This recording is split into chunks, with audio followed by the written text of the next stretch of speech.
television. Now 5 times a week. Coach. Coming this September every Monday through Friday to Channel 5.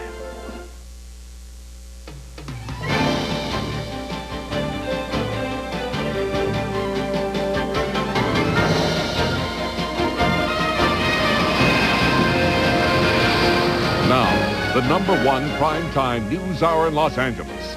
Larry McCormick, Marta Waller, Ed Arnold with Sports Page. Channel 5 News at 10. Good evening. A C-130 Hercules firefighting plane exploded in flight and crashed on a hillside in the Angeles National Forest near Palmdale today, killing all 3 people on board. The crash occurred on Pallet Mountain in some very steep terrain near the Devil's Punch Bowl. Claudia Gomez reports the plane was on its way to help battle a wildfire when it went down. Authorities called it an unsurvivable crash. It happened just after 1 o'clock in a remote area near the LA-San Bernardino County line. 2 employees of the Hemet Valley Flying Service had been en route to fight a fire in Kern County. The U.S. Forest Service hired them to drop flame retardant on the blaze, but they never made it. Several people witnessed the crash. As I was looking at it, it caught on fire, and then it was heading down, and then all of a sudden it just split apart.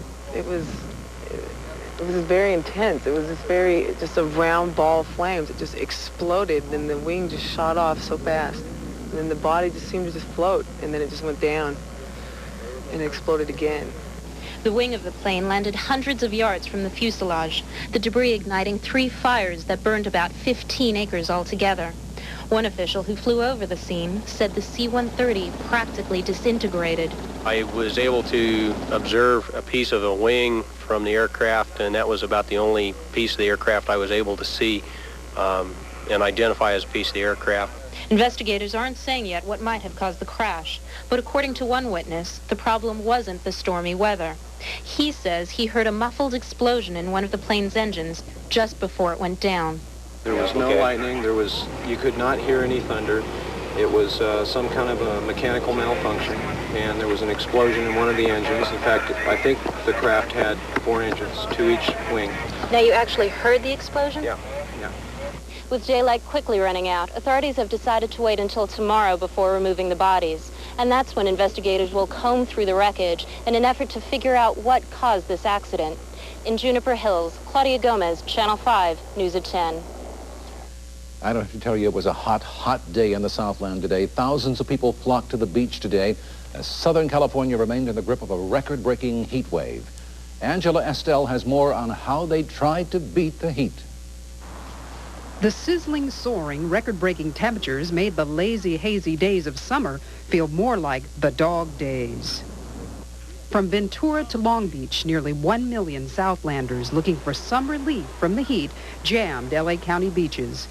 Well, it's been a beautiful day, but as the day progresses and people's tempers get a little short and some of the other environmental things kick in, we're starting to run a lot of medical problems, some heat-related problems. But the problems that other beachgoers might experience have no impact with this group. They're not at the beach for the sun and surf. They're here to chill out playing chess. This is a wonderful way to relax, and we have every kind of person here. We're just the chess community from all over the world, and we all enjoy the game together. A hot day and a cool glass of lemonade always mix well. And we make the lemonade by hand. We stomp it, so it's like extra work for us. With triple-digit temperatures, a ride in the ultimate tanning machine offered no relief from the heat. And there was no relief for those working in today's insufferable heat, people who did not spend the day at the beach. Let's go do our job and all that and just take our breaks and beat the heat that way. It's warm, though. Even now, hours after sundown, temperatures remain very high, and more of the same is expected for tomorrow. So at this hour, I guess the only thing you can do to stay cool is have one of these. In Hollywood, Angela Estelle, Channel 5, News at 10. A 43-year-old man is fighting for his life tonight after being shot and critically wounded in a holdup in El Segundo. The victim was withdrawing money from an ATM outside First Interstate Bank on North Sepulveda Boulevard.